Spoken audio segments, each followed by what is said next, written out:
Good morning, everybody. I just want to repeat the heartfelt thanks to Paolo and the team here for hosting us. It's a promise he made to us almost 3 years ago, so we're happy to make this a reality.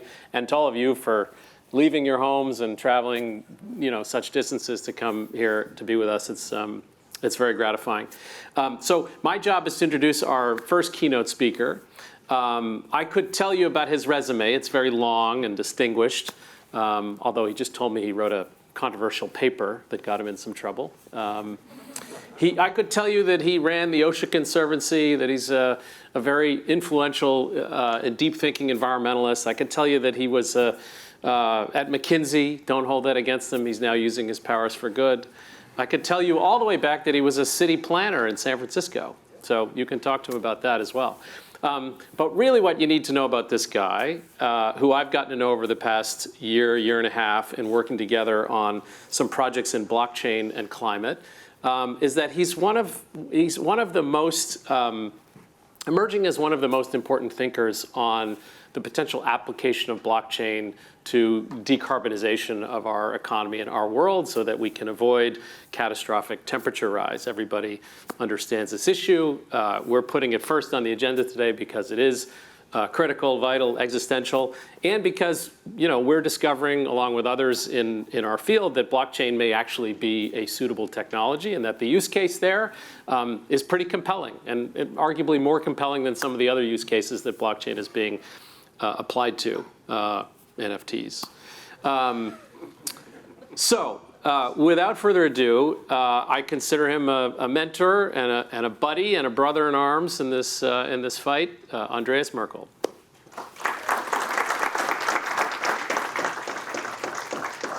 Well, thank you for this exceedingly kind introduction.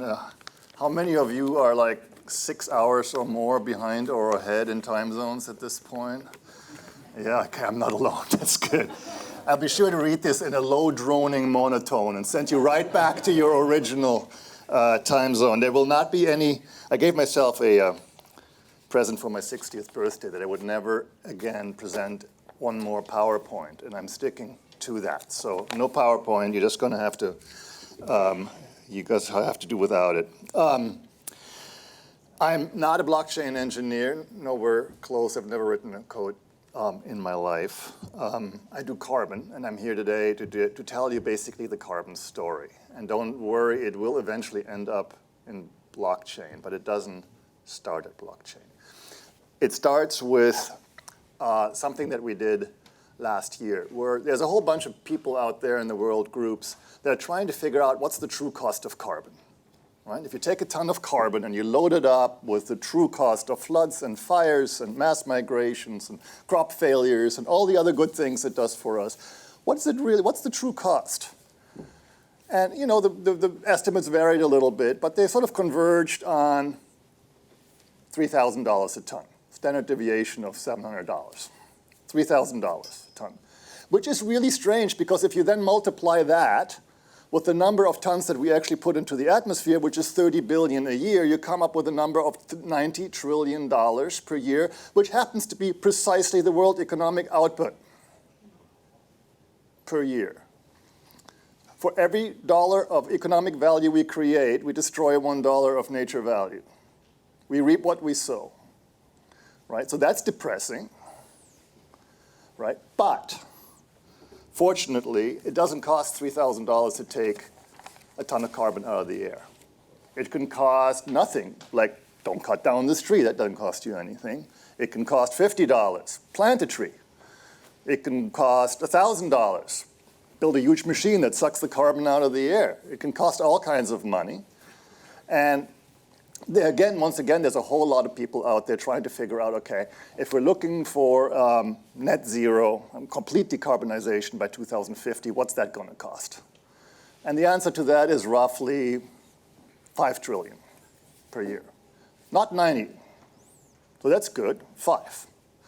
So we've gone from 100% of the GDP to 5% of the GDP. 5% is what we would call a wartime economy, right? That's what we spent in World War II.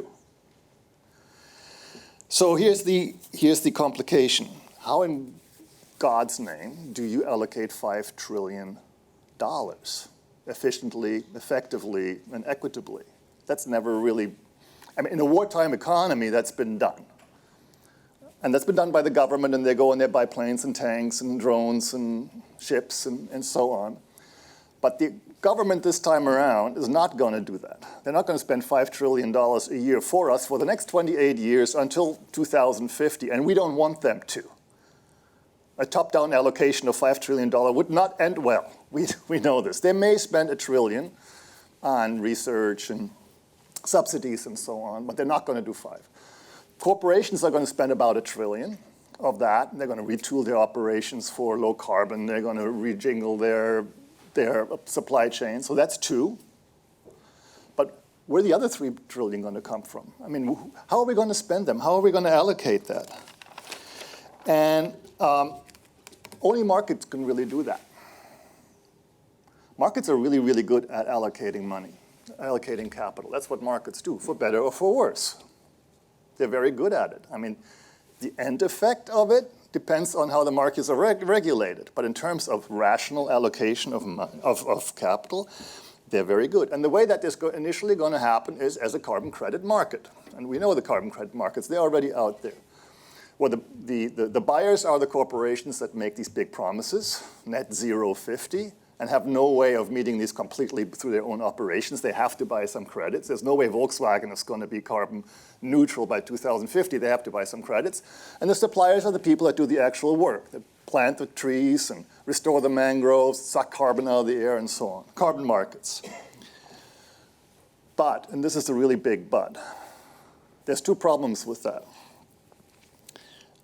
Number 1, these markets are pretty much new and untested. And number 2, they're public purpose markets. They're not anything like anything we've ever seen before. So new is a problem. When you look at the history of market development, like look at the equity market in 1910, 20, and 30. They're full of shysters and tricksters and huge volatility and spectacular crashes and Black Fridays and so on. It took regulators a long time to figure out how to put in the guidelines for these markets to halfway work. And even in our more recent history, like 2008, remember what happened then to the mortgage derivative markets, right? That was a market. It takes a while to figure out. We don't have decades. We have a couple of years to figure this out. So that's problem number 1. Problem number 2 is these are public purpose markets. We've never built a market that's driven by anything but greed. We don't know how to do that. Carbon is different. Think about what's actually bought and sold in a carbon market. I plant a tree and I promise not to cut it for the next 40 years, right? I enhance the ocean's ability to take in carbon, and I'm going to keep that going for 40 years. I build a giant machine that's going to suck the carbon out. These are promises. These are fundamentally based on the trust of the counterparties. The purpose here is not accumulation of wealth. The purpose here is a public purpose. And we've never really done that before. It's a trust-based transaction. This is new. And this eventually, of course, is where we're going to come to blockchain. So if you look at the carbon markets today, this has all played out as you would expect. It's been full of shysters and tricksters, of incredible volatility, of questionable carbon credits being traded. A lot of them money is being, all these credits are being sold for projects that would have happened anyways. We're really in a crisis of trust with these markets. They're not working. They're tiny currently, like $1 billion, nowhere near what they should be. Buyers can't find sellers of high quality carbon credits. Governments are getting in the act, charging huge rents, or like India did last week, shutting down the market altogether. Prices are ridiculously low at $2, $5, $20 a ton. Don't buy much. It's a bit of a shit show, actually, the current market, to be frank about it. And so now we come to the resolution and to blockchain. And I'm sure you guys, when I said the word trust, you kind of intuited that that's where the blockchain comes in. So the solution is transparency, also known as the first rung of trust, right? Transparency is the first rung in the ladder of trust. And it's got to be radical transparency. It's got to be like no place to hide. So we're incredibly fortunate that just when we need a technology that can create a liquid, efficient market for a complex product such as carbon credits, one has emerged, right? And that is the blockchain technology. So let me bring that down from the abstract level to what it would actually look like. So here's the dream, right? You're a farmer. You just bought 10,000 hectares of land in southern Zambia or in West Virginia or in northern Wales, it doesn't matter. And it's tired land. It's overgrazed, overcut, over-eroded. And what you want to do is you want to restore that land. You're going to replant the forest. You're going to do regenerative agriculture. You're going to restore these stream beds and the riparian habitats. You're going to do everything right, right? You don't have a whole lot of money. What if there was a platform where you could go and you could register that land and you could describe in simple terms what it is that you're doing to that land, restoring it in these many ways, and how it is that you're going to track what you're about to do, how you're going to do the monitoring and the reporting and the verification of it over time. And imagine if that could then be put into units of value. You're creating units of value by doing that. You are sequestering carbon. You're creating clean water. You're bringing in new natural biodiversity. What if you could put that into, describe it so well and accurately that it could be put into a unit of value, call it a token, whatever, that is priceable, that allows price discoveries that somebody else can look at and says, I'm going to pay X dollars for that. And that is therefore tradable, right? What if then everybody could do that? Folks that are restoring mangroves in Indonesia, folks in Iceland building gigantic machines that suck carbon out, folks that do regenerative industrial scale agriculture. Everybody who's doing it can go there. And you would have a choice. You could say, I'm creating this, and I'm going to sell some of them at the very early stages when it's nothing but a gleam in my eye. It's just a promise. I'm going to do this. And then they're going to be fairly cheap because I haven't done it yet. They're junk bonds, right? But then I move to the right, and the data come in. I have a bunch of sensors in the ground that just keep feeding data into that token. And over time, everybody can see that my premise is actually being upheld, and the price keeps going up. And so what I can do is I can leak them slowly into the market. I can raise some working capital at first. It allows me to do the work. And then later on, I can, as the credits go up to $50, $100, $200 a ton, I get the reward for my efforts. And everybody can do that. Everybody who creates that value. So it's the financialization of nature, but in a good way, in a way that is based on fundamentally high integrity data. That would be the dream, right? That would change things. So I've been fortunate enough to work with Ripple and the Rocky Mountain Institute, which is a non-for-profit energy transition think tank in Colorado, on exactly that, led by Ken on the Ripple side. We're setting out really to build the trust infrastructure for carbon markets. Completely transparent, high integrity data that allow these markets to actually work, because everybody can be a part of it. Because everybody can design and register a carbon product with as many attributes and differentiations as they like, but with very low hurdles of access. It doesn't take me months and months to register it. I don't pay $100,000. It's there for me. Because buyers can then trust that information. Because people can then take risks and buy that credit, either at the very beginning when it's nothing but the premise, or at the very end when the carbon tons have already been created, and put together a whole portfolio of risk that is carbon related. Please note that that's completely different from creating a carbon currency, a cryptocurrency based on carbon.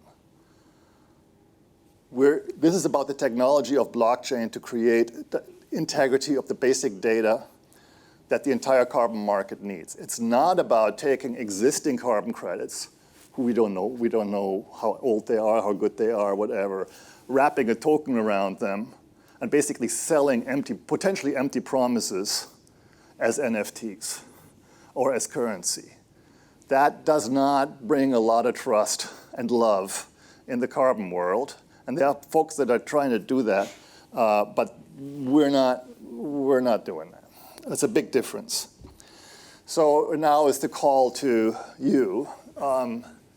This stuff is hard. We need help. The blockchain part, I am told, is not the difficult part. We know how to create and track units of unique units of value. Let me tell you where it's really hard. There's two areas where it's really hard. The first is the data structure. So you go on this platform and you describe what you're doing, your land. Think about how hard it is to just define what your land is. So I own these 10,000 hectares, and here's the coordinates of them. Do I own them fee simple, free and clear? Do I have a mortgage on it? Do I own the soils? Do I own the mineral rights? Are there easements on it? On and on and on. There's about 50 different deed structures in the world. How do I put together a data structure that accommodates all that? Then, what am I going to do with the land? There are 25 different methods of describing how to restore grazing land, how to do riparian, river restoration, how to do regenerative agriculture. How do I create a data structure that captures that to the point where there is enough information to allow price discovery, but not to the point where it's an entirely difficult thing for a person to do that wants to register what they're doing, right? What's the sweet spot in all of that? Not to even talk about how difficult it is to describe how you're going to actually monitor and report and verify all that stuff. So the data structure that makes this possible at just the right level. I mean, people have told me, but we know how to do that, right? Here's a 100-page paper about grazing land, and I always say, we need the dub version of that.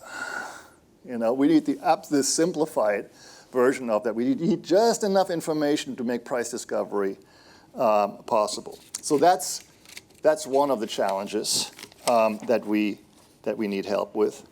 And then there are some broader research questions that we need help with. So for example, how can we make sure that this seamlessly integrates with what the corporations are trying to do, companies are trying to do? So if you look at Microsoft or Nike, they have billion-dollar, incredibly sophisticated programs right now for carbon purchase. And they have incredibly sophisticated ESG accounting. This platform and their platform need to feed into each other as seamlessly as possible. How is that going to work, right? So there's a lot of research that needs to go into that. One level higher, at the national level, all the countries in the world are now pulling together their NDCs, their nationally determined commitments of carbon that they need to report into the Paris Accord. How do we stack up with them? How can these countries use our platform to do their NDC reporting in a way that is, once again, seamlessly integrated? This is absolutely critical because we need to be working with the countries. We need to be a huge part of what these countries are trying to do. So there's no shortage of work to be done here, of research work to be done here. None of that is easy. It's going to take us a while. There'll be a lot of testing and learning, but it's worth it. And here's sort of my real plea behind it. This is just one market. This is the carbon market. And the carbon market needs capitalization. And capitalization is value neutral, right? It can go bad. We've seen in food what happens when capitalization goes bad. We've seen in housing what can happen. We've seen partially in energy what happens when massive capitalization happens without the right guardrail and without trust. But if you introduce trust into the equation, then capitalization can work for the good. There's a lot of people who say, there's these two camps out there right now that say, we need the carbon markets. There's no other way to do this than with carbon markets. We can't allocate those $5 trillion any other way. And the other ones are saying, yeah, but tell me one time where we had massive capitalization of this that went well. It always ends up in one pile. It always ends up being gamed. It always goes to the rent seekers. It can't work, right? And that is because they're looking at other markets. They look what happened in food. You look at food right now, 3 companies own all the meat, 3 companies own all the seed, 3 companies own all the agricultural petrochemicals, et cetera, et cetera. Capitalization has not gone well, and it goes right into the soil, and it goes right into the farmers' lives.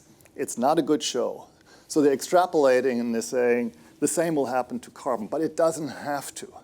The meta problem to solve here, right, is how do we build purpose-driven markets? That's the key thing, and that's where blockchain needs to play a huge role, because the way you build a purpose-driven market is through radical trust, and you can only do radical trust through a technology like blockchain. And I think carbon markets, because they're new, because they're developing, are absolutely the ideal sort of testing ground for this.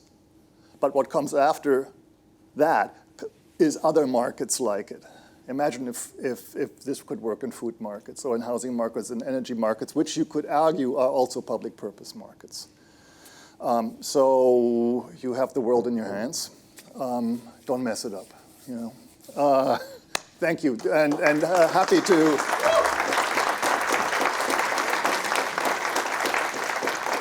Happy to.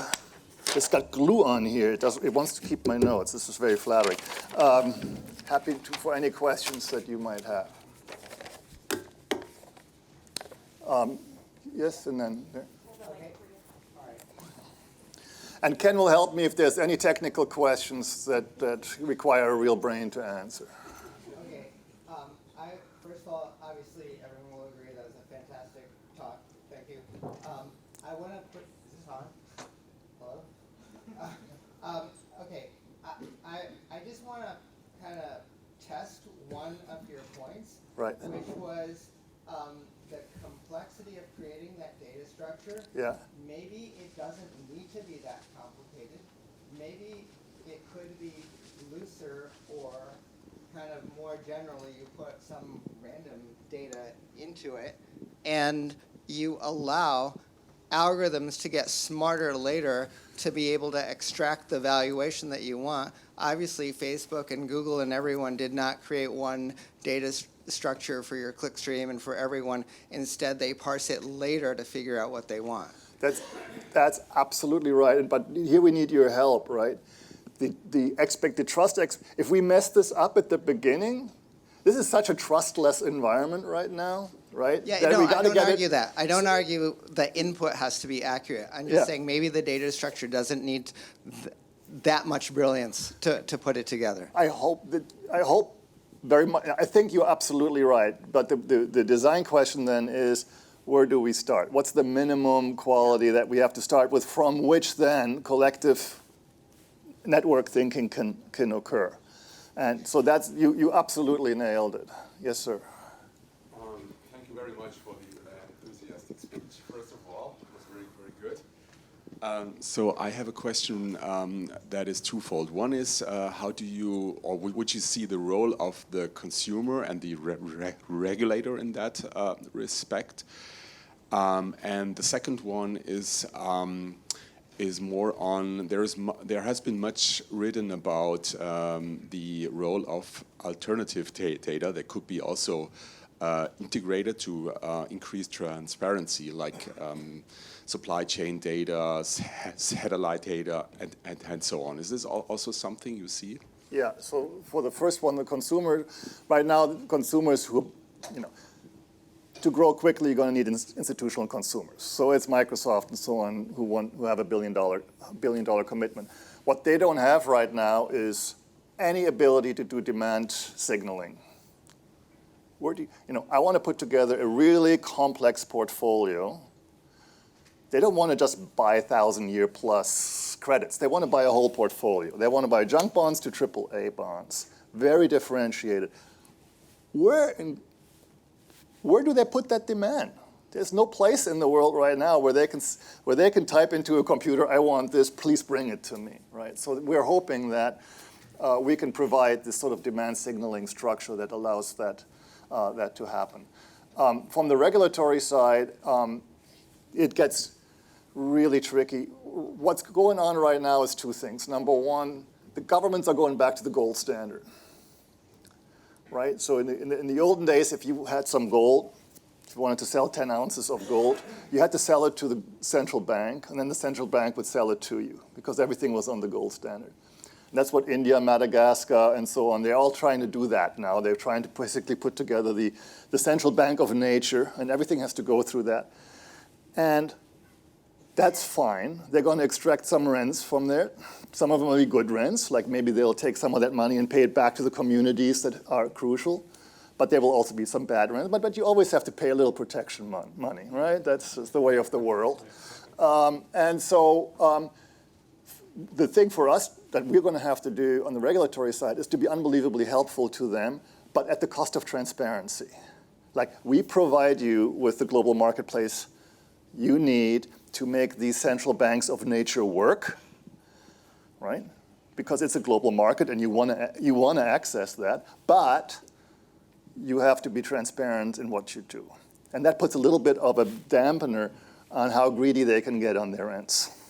So it's going to be in that interplay. Any more questions?